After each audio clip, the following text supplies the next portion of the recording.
Hi, my name is Mary. Today FM plays the best music in Lambasa. Today FM rocks.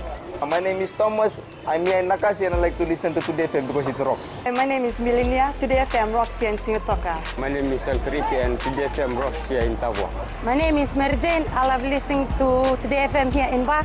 Today FM rocks. My name is Ilay Tiambal and I love listening to Today FM. Today FM rocks here in Osur. Today's hit music on Today FM. In the news tonight, Prime Minister blasts keyboard warriors. Fiji Museum conducts own research. And consumer protection laws given to Cabinet. From the studios of FBC Suva, Amrita Sagar. Keyboard warriors victimizing our sevens players on social media platforms have been labelled by Prime Minister Voreqe Bainimarama as cowards. Bainimarama spoke out strongly about this issue while speaking at the Fiji Rugby Union Awards Night in Suva. Ali Kimbia has more. They gave their all on the rugby field, but to be cyberbullied with degrading comments on social media is unacceptable. That's why I was so disappointed to hear that players on our sevens team have become the victims of online hatred and bullying, with keyboard warriors leveling personal attacks on social media. The Prime Minister says we must remain loyal to our sevens team whether they win or lose. This is not how a true friend acts. Even our sevens boys, amongst the strongest men in our country, are not immune to the immense pain that can be inflicted by cowards on their computers. The Prime Minister also lashed out at certain politicians who tried to mix politics with sports. I was also disappointed to see political statements being made about our team, going so far as to suggest that they should intentionally lose their games as some form of protest. We must also never forget that for these players, this is more than just a game. The Prime Minister acknowledged the Sevens gladiators for their hard work overseas and encouraged fans to rally behind our Sevens team. Ali Kimbia, FBC News.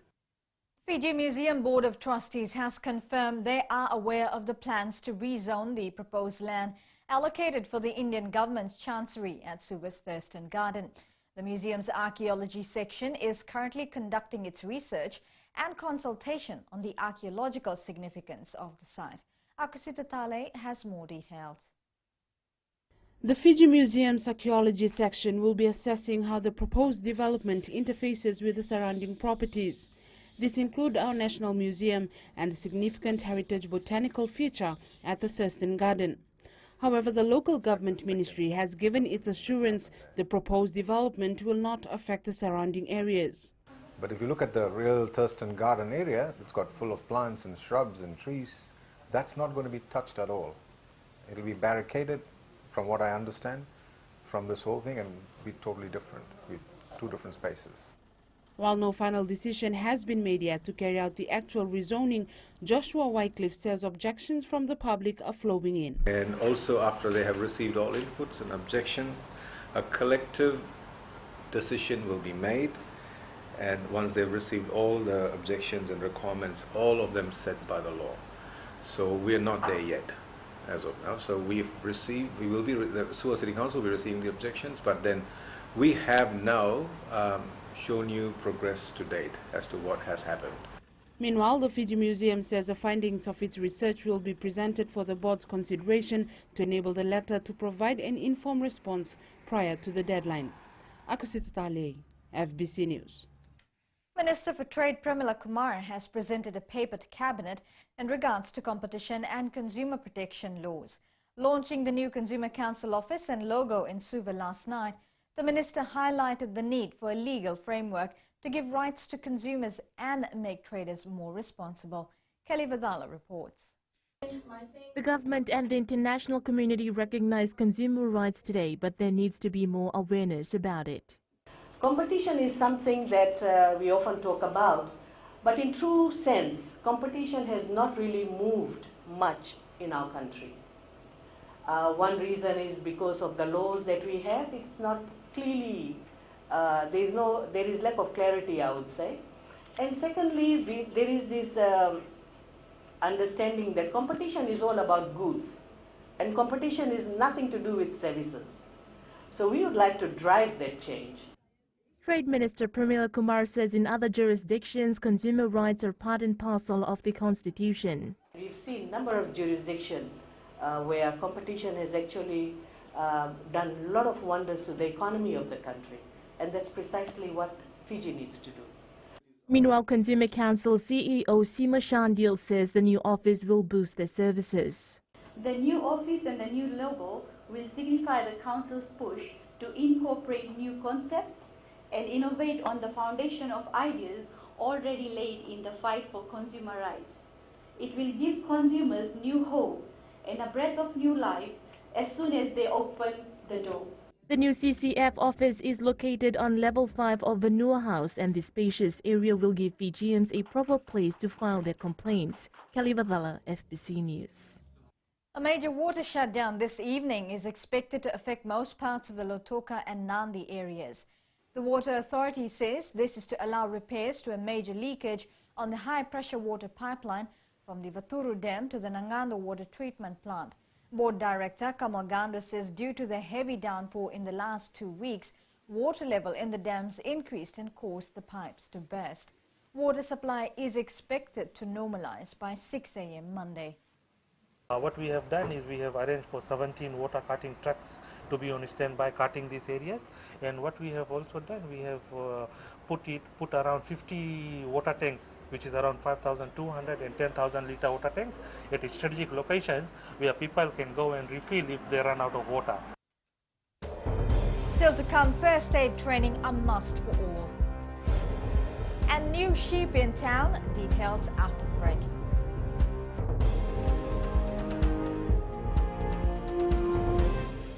Bula, neva ngomal kay leloma, ngongay nakas on dumagrong ng Bula FM, nambando ay nasere. Hoya ubasit sai sa Lambasa, ya on talita na warong ng Bula FM, nambando ay nasere. Guya do tumeli ako na tao no hinga toka, talita kina na warong ng Bula FM, nambando ay nasere. Wana tuma ng Bula FM, nambando ay nasere maluan. Na vengo fane na tao ngo singa toka, kita on talita ka ng Bula FM, nambando ay nasere. Bula FM, nambando ay nasere.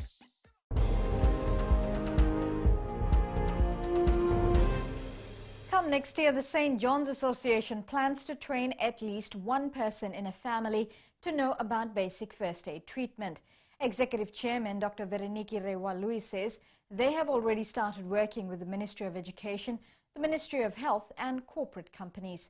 Catherine Krishna reports this was highlighted at their awards night yesterday. The St. John's Association says training more people who are able to apply basic first aid is their utmost priority. What we're trying to do is achieve coverage in Fiji. So we are also teaching our school children, and we're thankful to the Ministry of Education for allowing us to go back into the schools and train secondary school students to become part of our volunteer program. Executive Chairman Dr. Vereniki Rewalui says the first line of help that is provided before help from medical professionals is vital. We're teaching people to recognize life-threatening issues or life-threatening problems that might occur, maybe illnesses, trauma, falls, drowning, even somebody who slipped and fallen in the house. Health Minister Dr. Ifiremi Wangainambete has acknowledged the services provided by St. John's. Given the challenges that the organization faces, and the organization continues to face, as the Minister responsible for health services, I will continue to pursue avenues in whatever way possible to assist you and the organization and work closely with St. John. The association is also working with the National Fire Authority and hotels to train more first aid providers. There are 800 trained first aid providers in the country. Meanwhile, 80 volunteers were yesterday recognized for their service to the association. Catherine Krishna, FBC News. President Major General retired Tiochi Konrote has labelled diabetes as one of the greatest threats to our daily livelihood. Speaking at a diabetic workshop in Suva today, the president says a more concerted effort is needed to tackle this killer disease. Ali Kimbia with the details. Fiji's champion for the awareness campaign to reduce non-communicable diseases is calling on the public to join the fight against diabetes. Now, this alarming rate raises serious concerns with the Ministry of Health and Medical Services and the government as a whole, which has spent about $406 million annually on the treatment of non-communicable diseases and related ailments in recent years. The president says there should be more awareness on diabetes, as it's one of the major contributors to the high level of mortality rate in Fiji.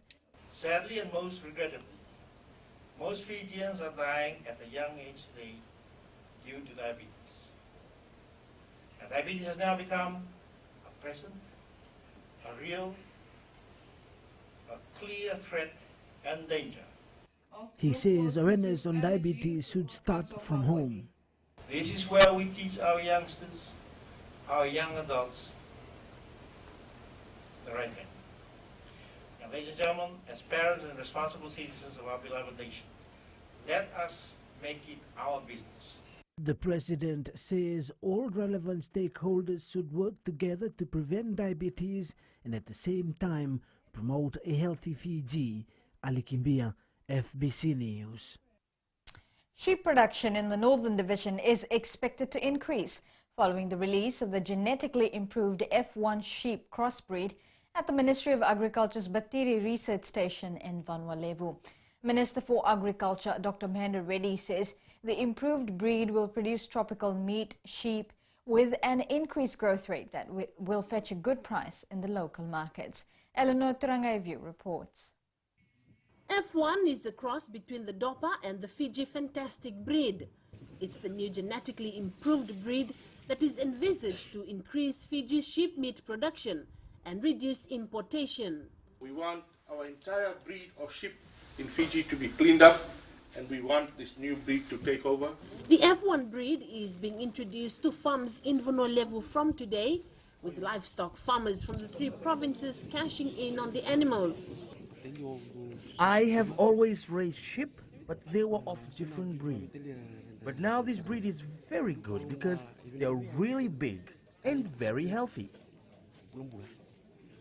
The high-yielding breed is expected to boost the genetic makeup of the existing sheep population. This breed is a very good breed, and it's long and it's have a lot of meat, and it's a heavy thing, and it's very tame to me. The new breed has an average birth weight of around 3.5 kilograms and can grow to weigh as much as 40 kilograms and more. It's also bigger in length and has much advantage in regards to mortality rate. Eleanor Turangaivu, FBC News. Education analysts have been reminded they have a moral obligation to ensure relevant statistics are available for decision makers to use for quality decisions. This was strongly highlighted at an education data workshop in Suva, organized by UNESCO and the Educational Assessment and Quality Program of the Pacific Community. Akasita Tale reports. Education officials who work with data have been reminded they play an important role in the lives of people. We can have all kinds of charts and tables and databases full of numbers and all of those kinds of things, but unless it's in a form that's really usable by the people who need to make decisions, unless they can really see the story behind the data to help inform whatever decision they're making, whether it's about hiring more teachers or whether it's about making a change to curriculum or anything else within education. These figures and statistics must not only be printed and distributed, but analysts must find ways to translate it, package it and share it with policymakers.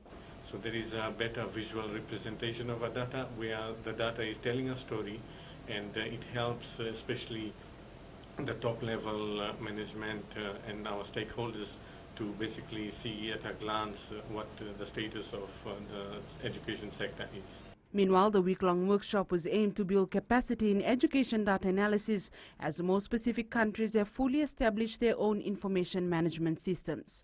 Akosita Tale, FBC News. FRU awards Best Ruggers. And Lautoka countdown to crucial match. Details after the break.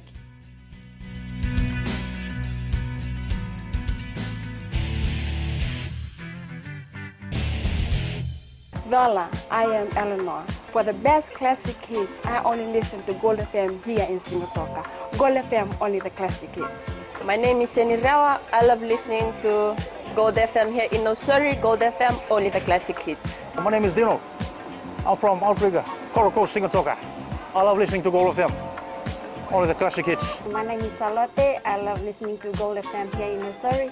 Gold FM, only the classic hits. Bula, my name is Marida. Gold FM plays the best classics here in Outrigger, Singatoka. Gold FM, only the classic hits.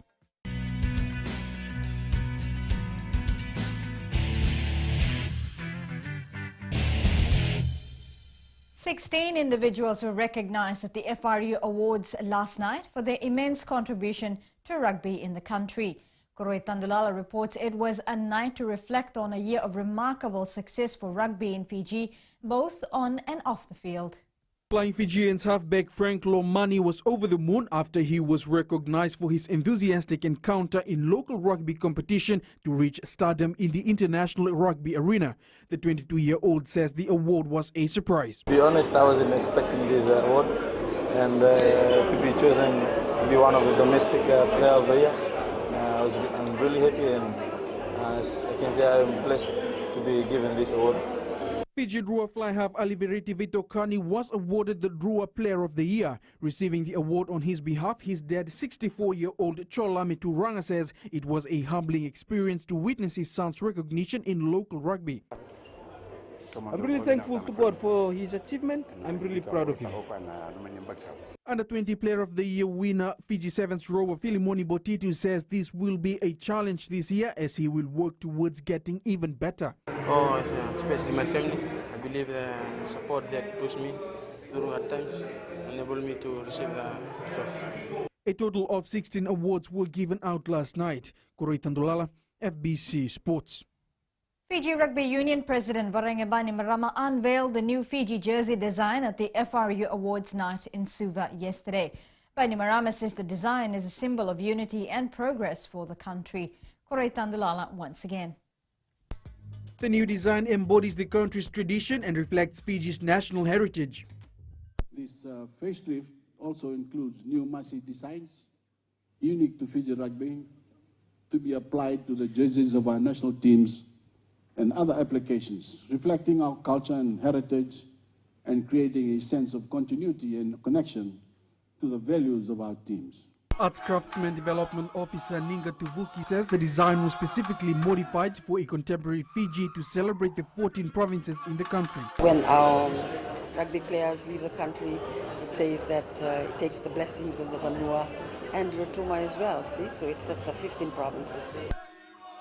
The design gives a clean-looking upgrade, allowing wider use with FRU's partners. Koroi Tandulala, FBC Sports.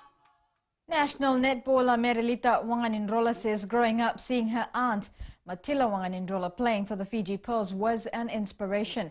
Now on the verge of teaming up with her in the national side, the 21-year-old is over the moon with the prospect of playing alongside her aunt and other senior reps. Melita Vanga reports. Fiji Pearls returning defender Matila Wanganindrola played a vital role for her niece Merilita, who is now part of the 25 extended member squad for the World Cup in July. She always messaged me she's in US at the moment, so she's been messaging me and inspiring me some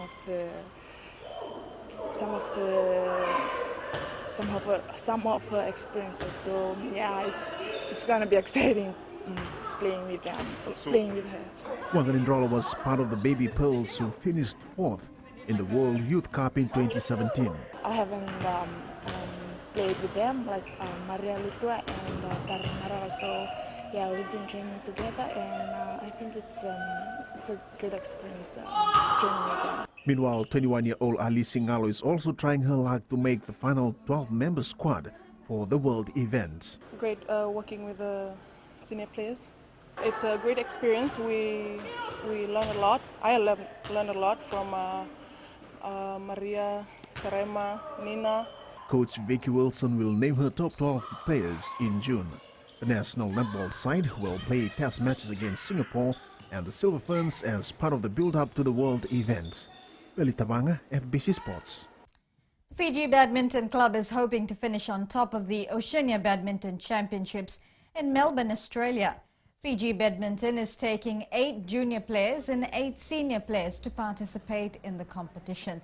Team manager Donald Wilson says they hope to improve their rankings from this competition.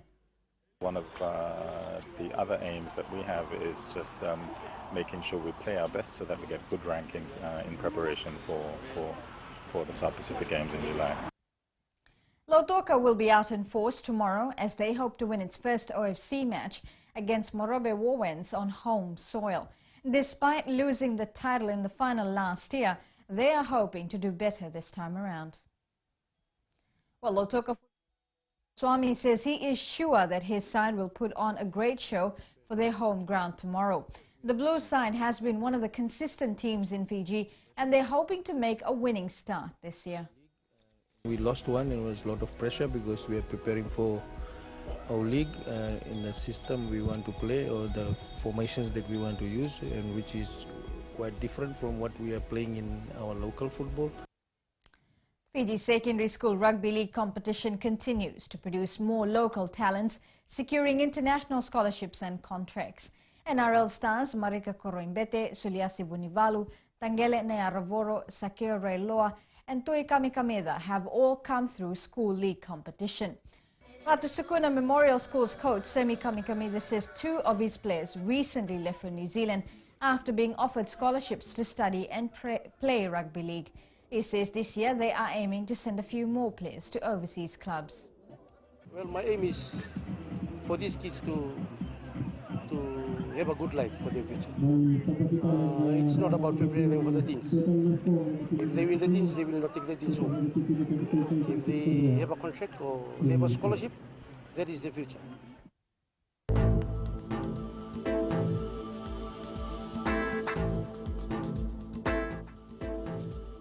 Well, a heavy rain alert remains in force for Lau and the Lomaiviti group, Vanua Levu, Taveuni and nearby smaller islands, the eastern part and interior of Viti Levu. A southeast wind flow prevails over the group. Meanwhile, a low-pressure system is anticipated to pass just east of Fiji early next week.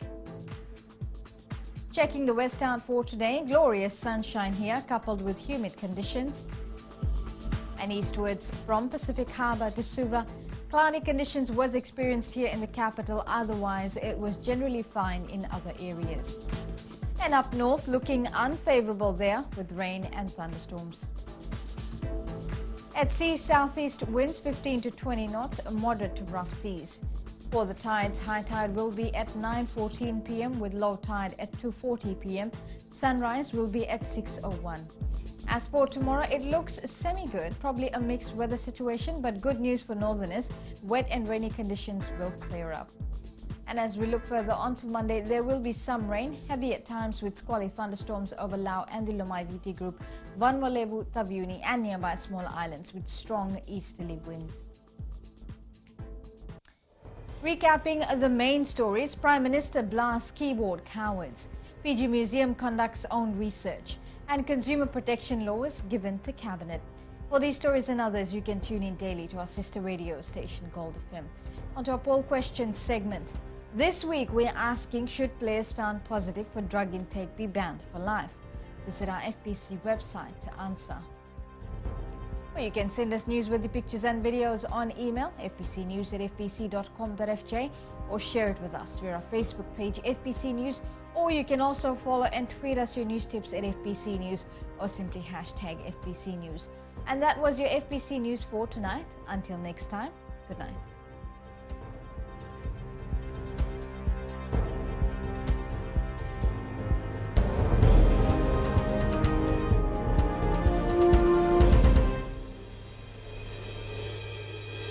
Hi, I'm Jyotishma. I'm from Singatoka. I love listening to Mirchi FM. Mirchi FM is hot. I'm Charlene Robert, Mirchi FM, rocks in Lambasa. I'm Soname Nasori Jackson, Mirchi FM is hot. My name is Raymond Dutt. I'm in Baba Singh Alliance. Mirchi FM is hot in Lambasa. I'm Kritika from Jax Nasori. I love listening to Mirchi FM here in Nasori. Mirchi FM is hot. Mirchi FM, it's hot.